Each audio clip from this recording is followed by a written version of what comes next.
Hello everyone. आज हम लोग इंग्लिश पेडागोगी डिस्कशन करेंगे सीटेट एग्ज़ाम के लिए। ये हमारी पहली क्लास है,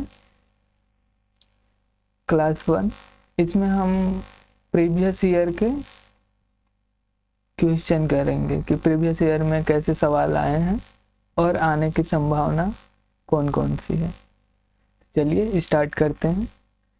तो ये पहला सवाल है, the teaching of reading by associating character और group of character with sound is the whose method. कौन सा मेथड है जो कि टीचिंग रीडिंग में एसोसिएट कैरेक्टर को करता है and group of character with sound. Sound जहाँ कहीं भी अगर कैरेक्टर और साउंड की बात आ जाए तो वो होती है फोनीम। तो यहाँ फोनिक जो ये थर्ड ऑप्शन ये राइट है। चलिए नेक्स्ट सवाल, the study of how word combine for phrase, phrase combine for clause and clause join the make sentence. तो आप यहाँ देख रहे हैं सवाल क्या बोल रही है कि वर्ड कंबाइन होके फ्रेज बना रहा है और फ्रेज कंबाइन होके क्लाउज बना रहा है और क्लाउज कंबाइन होके सेंटेंस बना रहा है। ये सभी जो है वो विदाउट ग्रामेटिकल रूल के अकॉर्डिंग नहीं हो सकती। ये सभी आपस में कंबाइन होके ये क्लाउज से सेंटेंस या फिर वर्ड से फ्रेज बन रही है या फ्रेज से आपकी क्लाउज बन रही है, तो ये रूल के अकॉर्डिंग हो रही है। तो जब भी कभी रूल के अकॉर्डिंग की बात आए तो वो होती है सिंटैक्स। और एक यहाँ और एक वर्ड है सिमेंटिक्स। सिमेंटिक्स होती है, ये होती है मीनिंग के अकॉर्डिंग। तो इसका आंसर हो गया आपका सी। चलिए नेक्स्ट सवाल पे जाते हैं, reading skill. Reading skill can be develop best by, इसके थ्रू रीडिंग स्किल बेस्ट तरीके से डेवलप हो सकती है। क्या है कि doing quiz and playing words game, क्या इसके अकॉर्डिंग हो सकती है। Writing answer the answer to question on text, इसके थ्रू हो सकती है। Focusing on the use of word context in the text, ये हो सकती है। या फिर डूइंग वोकेबुलरी एक्सरसाइज हो सकती है। तो थर्ड का आंसर है आपका ये, focus on use of word from context in the. जब भी बच्चा रीडिंग में वो कॉन्टेक्स्ट में जब वर्ड को यूज करना सीख जाता है तो देन उसकी रीडिंग डेवलपमेंट हो जाती है। तो इसका आंसर हो गया आपका सी। चलिए नेक्स्ट पे, पोएट्री टीचिंग, कविता टीचिंग ये जनरली मेंट फॉर। तो ये learning grammar, learning punctuation, enjoyment या फिर लैंग्वेज लर्निंग। पोएट्री जब भी हम अगर बच्चे को सिखाते हैं तो वो होती है एंजॉयमेंट, ना कि उससे ग्रामेटिकल रूल सिखाई जा सकती है, ना कि उससे पंक्चुएशन सिखाई जा सकती है, ना ही उससे लैंग्वेज।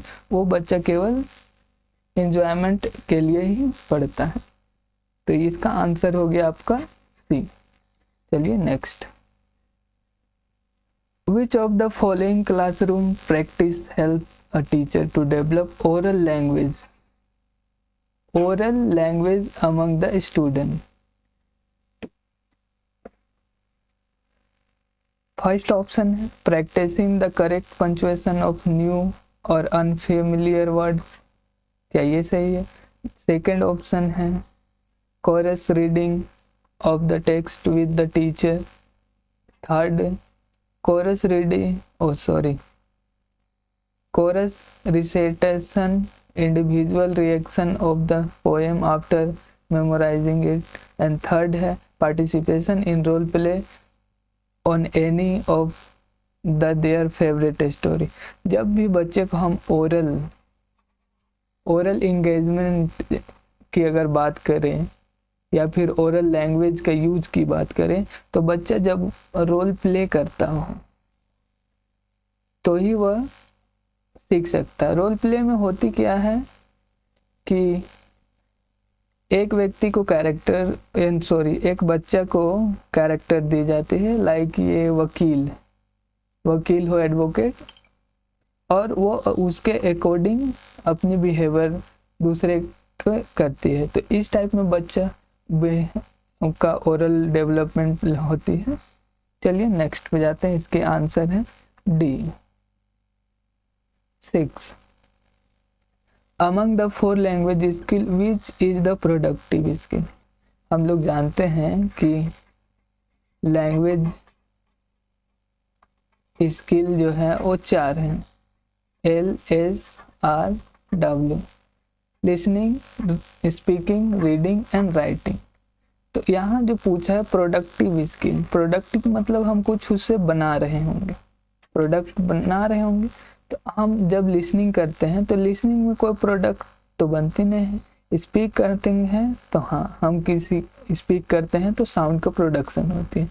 एंड रीडिंग करते हैं तो हम लोग चुपचाप से रीडिंग करते हैं, तो ये भी नहीं होती। एंड जब राइटिंग करते हैं तो हम प्रोडक्ट अथी करते हैं। तो यहाँ हो जाएगी आपका speaking and writing, then speaking and writing, answer D. चलिए next. The main purpose of assessment is, assessment का मेन पर्पस क्या होना चाहिए? किसी भी सब्जेक्ट का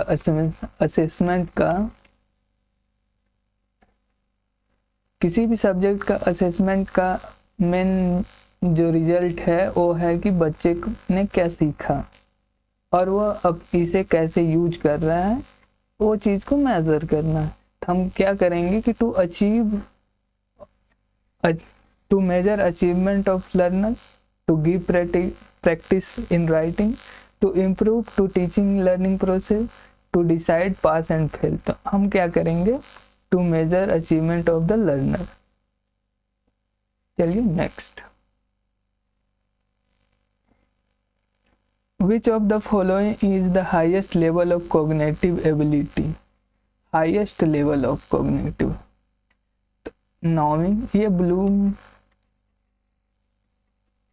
टेक्स्टोनॉमी के अकॉर्डिंग है। उन्होंने 7 या 6, आप कंफर्म कर लीजिएगा। तो इसमें से सबसे ज़्यादा प्रोडक्टिव या कॉग्निटिव एबिलिटी हाईएस्ट डेवलपमेंट किस में होती है? तो जब बच्चा नाउइंग करता है तो उसकी कॉग्निटिव एबिलिटी उतनी ज़्यादा हाई नहीं हो जाती है। अंडरस्टैंड करता है तो चीज़ों को वह सीखता है तो उतनी ज़्यादा नहीं। एनालाइज करता है तो भी वह नहीं होता। पर जब वो बच्चा सब कर लेता है, जब वो नाउइंग सीख लेता है, जान लेता है, फिर उस चीज़ को समझ लेता है और जब वो चीज़ को एनालाइज कर लेता है, देन वो एवल्यूशन करता है कि हम क्या किए और ये कैसे वर्क कर रही। तो देन उसकी जो high level of cognitive ability evolution में होगी। तो answer C option. Next 9. When learner give feedback on each other language, work, learning, strategy, performance, it is called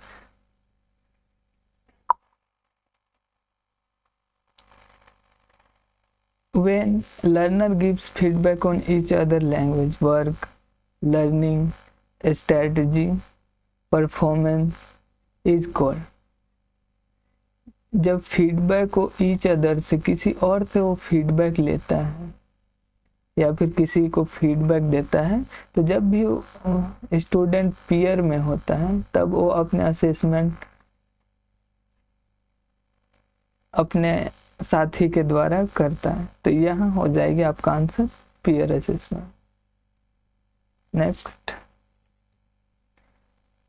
the purpose of diagnostic test in language learning is known as a gaps in learning understanding. Give feedback to the parents in the PTM, fill the progress report of a student, plan and prepare question for summative assessment.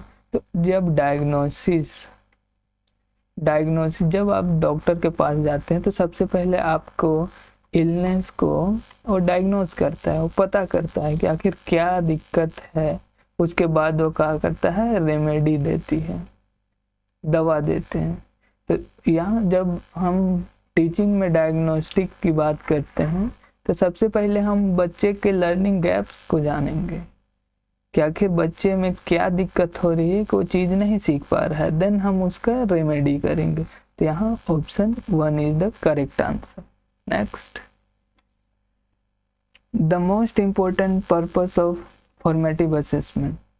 Formative assessment एक होती है summative assessment, एक होती summative assessment और एक होती है formative. Summative assessment वैसे असेसमेंट को कहते हैं जो ईयरली, जो आपकी क्लास खत्म हो जाने के बाद टेस्ट लिया जाता है कि बच्चा क्या सीखा। और एक फॉर्मेटिव असेसमेंट होती है जो कि बच्चे के इम्प्रूवमेंट, उसकी क्वालिटी क्या हो रही है वो मेजर करने के लिए की जाती है। तो यहाँ ऑप्शन देख लेते हैं, टू जज the performance of the teacher and school. तो टीचर एंड स्कूल की जजमेंट की बात नहीं। To form an option about the best student in class, ये कभी भी बच्चे को या स्टूडेंट को हम बांटेंगे नहीं, सेग्रीगेट नहीं करेंगे। तो ये ऑप्शन भी गलत, ये option. And C, to secure rank. Ranking is the best term in pedagogy. So last option, to provide qualitative feedback on student learning. हाँ, ये से कि फीडबैक लेंगे कि उसकी लर्निंग, स्टूडेंट की लर्निंग में क्या प्रोग्रेस हुई है। Next, Mr. Chaudhary asked prediction question and she read aloud a story to her class 3 students. She does this to improve student vocabulary. क्या वो improvement कर रहे हैं vocabulary में? Mark the story interesting, focus on comprehension, help student remember important detail. Class 3 की student को remember पे focus नहीं किया जाता, देन ये cut. Improve student vocabulary class 3 के अकॉर्डिंग ये भी सही नहीं। Mark the story interesting and focus on comprehension. तो जब भी बच्चे के हम क्या कॉम्प्रिहेंशन पे फोकस करेंगे, ना कि स्टोरी इंटरेस्टिंग। ये भी सही है, but in this context this is not right. So 12 का answer C is the right answer. 13, the purpose of continuous comprehension evaluation, CCE in language. CCE ये एवोल्यूशन ऐसी है जो बच्चे की होलिस्टिक डेवलपमेंट में बात करती है, उसके चहुमुखी विकास। तो चलिए देखते हैं। To assess the level of competence achievement by the student, to assess the student understanding of the textbook, to assess their learning, to give regular test and weekly test. बच्चे की टेस्ट की बात CCE नहीं करती। To assess their learning ये भी नहीं, लेकिन to assess the level of competition achieve by the children, कि बच्चे ने क्या क्या अचीव किया। So answer is 1 is correct and B, to assess the student understanding of the textbook नहीं, A is the correct answer. Next, 14, when young learner seems to lose interest in lesson, the teacher should। जब बच्चा learning में interest उसकी जाती जा रही है, तो टीचर को क्या करना चाहिए? टेल अ स्टोरी और conduct interesting activity, ask them to sit quietly and sometimes allow them to go out and play, ask them sleep is नहीं, allow them go out to play other period में आप खेलने के लिए भी नहीं भेज सकते हैं बिकॉज डिसिप्लिन नहीं होगी, एंड आस्क देम टू ये तो क्वाइटली नहीं होगी, तो tell a story and conduct interesting activity, then one answer is the correct answer. According to NCF Curriculum Framework 2005, English is an India in multilingual. One scenario में आप देखते हैं कि ये इंग्लिश सेकेंड लैंग्वेज में आती है एंड एक मल्टीलिंगुअल में. जब इंडिया के कॉन्टेक्स्ट में मल्टीलिंगुअल की बात होगी then English is a global language, and second language की बात होगी तो देन सेकेंड लैंग्वेज. तो इन द मल्टीलिंगुअल कंट्री में ये global. Next, role play should be interesting part for every language classroom, because role play जैसे कि हमने बताया था रोल प्ले कि लैंग्वेज क्लासरूम के लिए बहुत ही महत्वपूर्ण एक एक्टिविटी है. तो क्यों है ये आखिर? It enable girls and boy interact freely. हाँ, ये तो इंटरेक्ट फ्रीली की बात करती है. It is an effective classroom management technique. It enable student in engage meaningful talk. It enable student to memorize a story. ये मेमोराइज स्टोरी की बात नहीं करती, ये इफेक्टिव क्लासरूम मैनेजमेंट की बात नहीं करती. It enable girls and boy interact freely की बात नहीं करती, बल्कि मीनिंगफुल टॉक की बात करती. कुछ भी चीज़ की बात नहीं करती, मीनिंगफुल टॉक की बात करती. तो का 16 का answer 6 is the correct answer. Next, 17. A teacher of class 4 bought some interesting book and distribute them among the students. Then he said, "Today let's have fun and read these books for our pleasure." This reading is called. जब भी हम कभी pleasure के लिए book पढ़ते हैं तो वो होती है एक्सटेंसिव रीडिंग, और अगर हम जब भी कभी स्पेशल डिटेल के लिए जब पढ़ते हैं तो होती है इंटेंसिव रीडिंग. और एक होती है स्कैनिंग और एक होती है स्कीमिंग. स्कीमिंग जब हम करते हैं किसी चीज़ का तो उसका होता है कि हम निष्कर्ष निकाल लें, ओवरऑल आइडिया आ जाए कि वो पैराग्राफ क्या कहता है, ये स्टोरी क्या. बट स्कैनिंग की जब बात आती है तो स्कैनिंग होती है कि हम उसमें से स्पेसिफिक डिटेल ढूंढते हैं. तो दिस सिनेरियो इज आंसर 1 कि बोल क्या रहे कि वो प्लेजर के लिए बुक का रीडिंग कर रहे हैं, तो किस लिए? प्लेजर के लिए. तो pleasure is extensive reading. Next, 18. Maximum participation of student during teaching in a language classroom is possible through maximum participation. Maximum participation of student during teaching in language classroom is possible through. किसके through possible हो सकता? जब भी बच्चे को हम discussion कराते हैं तो बच्चा उसमें इंगेज होता है, उसमें अपना मन लगाता है क्योंकि उसे अच्छा लगता है, एंड डेमोन्स्ट्रेट करते हैं तो ये लेक्चर मेथड के में बोर हो जाएगा। ट्रांसलेशन मेथड जो कि इंग्लिश टीचिंग के लिए सही नहीं है।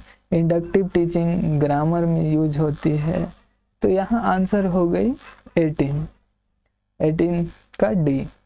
नेक्स्ट, अंडर कंस्ट्रक्टिव अप्रोच, रचनावादी जो अप्रोच है to language learning, learn are encouraged to, तो क्या, discover the rule of grammar, for example avoid error completely, practice language drill and mechanically, learn the grammar rule by rote. जब भी ये rote word आ गए तो rote is a negative word. Mechanically drill नहीं, avoid error completely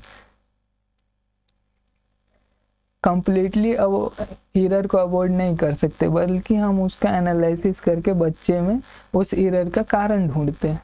तो ये भी गलत। तो first is a right answer, discover the rule of grammar, for example. क्या करेंगे हम, एग्जाम्पल से ग्रामर का क्या निकालेंगे, रूल निकालेंगे। तो this is the right answer, 19 का A right answer. Next 20, as per Noam Chomsky, Noam Chomsky है जो ये कहते हैं कि बच्चा जन्मजात शक्तियों के साथ पैदा होता है जो लैंग्वेज को अक्वायर करता है अपने इन्वायरमेंट, ये बोलते हैं। तो as per Noam Chomsky theory, the role of language acquisition device, LAD, जिस LAD के थ्रू बच्चा लैंग्वेज को अक्वायर करता है, हेल्प चिल्ड्रन टू, तो किस चीज में, तो imitate the language spoken by adult, learn second language, communication actively in a second language. Second language की नोम चॉम्स्की बात ही नहीं करते। जनरेट ग्रामर रूल्स, ये भी नहीं हो सकता। और सॉरी, वो खुद से नोम चॉम्स्की LAD के बाद से और एक करते हैं यूनिवर्सल ग्रामर का, यूनिवर्सल ग्रामर की बात करते हैं जिसमें बच्चा खुद रूल जनरेट करता है। तो इमिटेट का बात BF स्कैनर करते हैं। BF स्कैनर बोलते हैं कि बच्चा किसी भी व्यवहार को इमिटेट करके आसानी से सीख जाता है, उसमें से लैंग्वेज को भी बच्चा इमिटेट करके सीखता है। तो ये BF स्कैनर बोलते हैं। तो answer is D, generate grammar rule. 21,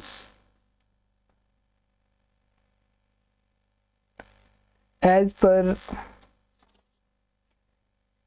पर national curriculum framework 2005 multilingualism is learning a language should be seen as।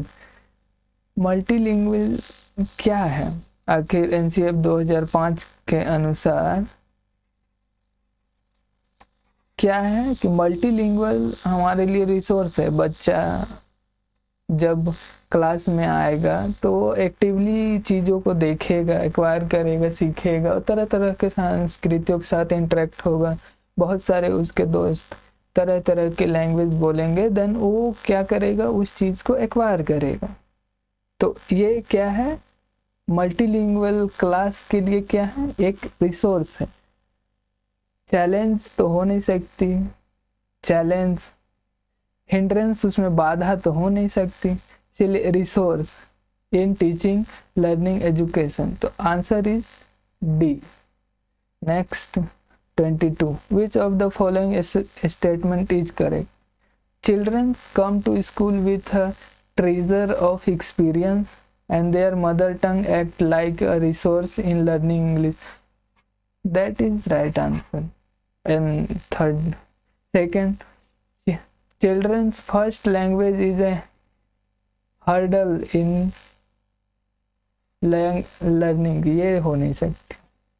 It is difficult to teach English as they use their first language in every aspect and ignore English. ये नहीं हो सकती. As a teacher you would like to give a list of English words on the very fast day, ये नहीं हो सकती। Then answer is A कि childrens come to school with teacher of experience, बहुत सारे एक्सपीरियंस के साथ वो स्कूल में आते हैं और देयर मदर टंग एक्ट के थ्रू। तो ये हमारे लिए रिसोर्स होती है कि लर्निंग इंग्लिश के लिए। तो A is a right answer. 23 when a child learns a language naturally without much practice, it is called। Noam Chomsky ji के अनुसार है कि जब भी बच्चा, सॉरी इनके अनुसार नहीं, जब भी दो टाइप की होती है, एक लैंग्वेज लर्निंग होती है और एक लैंग्वेज एक्विजिशन होती है। एक्विजिशन का हिंदी होता है अर्जन। अर्जन मतलब किसी भी चीज़ों को एक्वायर करना, ना ही किसी फॉर्मल तरीके से, ना ही रूल के तरीके से, ना ही कोई टीचिंग मटेरियल या फिर टीचिंग के द्वारा। हमारे ऑटोमेटिकली सबकॉन्शियसली हम वो देखते देखते सीखते बोलते वो चीज़ को सीख लेते हैं, तो इसे हम एक्वायर बोलते हैं। और सीखना एक लर्निंग होती है, लैंग्वेज लर्निंग, जो कि फॉर्मली होती है, स्कूल्स में जाके टीचिंग मटेरियल का यूज करके। तो यहाँ जो सवाल बोलता है कि when a learner a language naturally हम सीखते हैं विदाउट मच प्रैक्टिस, बहुत ज़्यादा ड्रिल की बात नहीं करती, तो हम नेचुरली वो चीज़ को सीख जाते हैं, तो वो होती है लैंग्वेज एक्विजिशन। और जब फॉर्मल या रूल के अकॉर्डिंग या फिर एक विधि व्यवस्था के अनुसार अगर सीखने की बात कहती है तो वो होती है लैंग्वेज लर्निंग। पर this scenario is answer D is the correct answer. Next is 24 A Hindi speaking teacher gets posted in a primary school which is in the area of Punjab, since he does not know the local language of the area he should। एक Hindi speaking teacher Punjab में posted हो जाते हैं primary school में, तो वो वहाँ की लोकल लैंग्वेज को नहीं जान पाता है, तो वो क्या करना चाहिए उसको? क्या use the children language as a resource and start teaching, या फिर अप्लाई फॉर टीचिंग ट्रांसफ़र, उसे कहीं और ट्रांसफ़र कर लेना चाहिए हिंदी स्पीकिंग एरिया में, या फिर motivate to community to learn Hindi as it national या official language, and last communication in English as it difficult for him to understand their local dialect। तो क्या करेगा टीचर कि यूज द चाइल्ड लैंग्वेज, क्योंकि वो चाइल्ड का language use करेगा as a resource, और देन स्टार्ट टीचिंग करेगा। 24 का answer is A. Next 25 Which of the following is not true while teaching the learner in their mother tongue as primary level? It is helpful in the intellectual development of child. It helps children in learning in a natural environment. It develops self-confidence in child. It makes learning easy। तो वो क्या करता है कि जब भी mother tongue की बात आती हो तो वो रिसोर्स होती है, ना कि किसी हिंड्रेंस का काम करती है। तो मदर टंग हेल्पफुल होगी इन इंटेलेक्चुअल डेवलपमेंट में। तो answer is the correct answer. 26 Who strongly maintain the language is learned by imitation of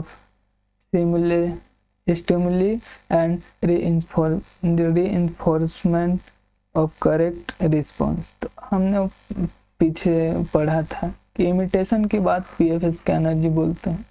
PF scanner is right answer D. 27 The right of children to free and compulsory education act 2009 has included all round development of child as one of the aim of education because its nature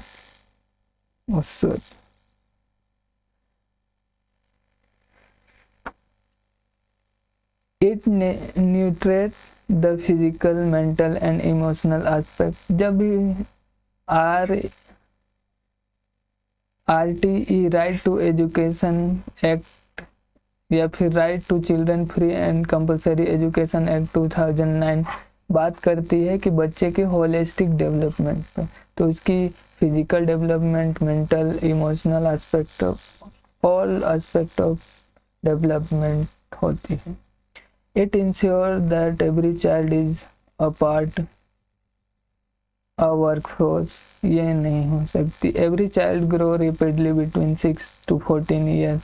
grow तो होती है rapidly, but ये right to education या फिर the right of children to free and compulsory education act 2019 ये बात नहीं कहती कि वो रैपिडली ग्रो होती है, इसलिए उसे फ्री की एजुकेशन देनी चाहिए.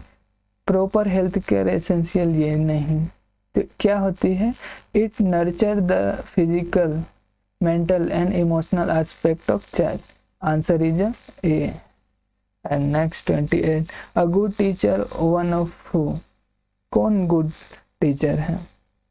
Gives them ample opportunity to learn, to give them use information, that is information boring classroom की है.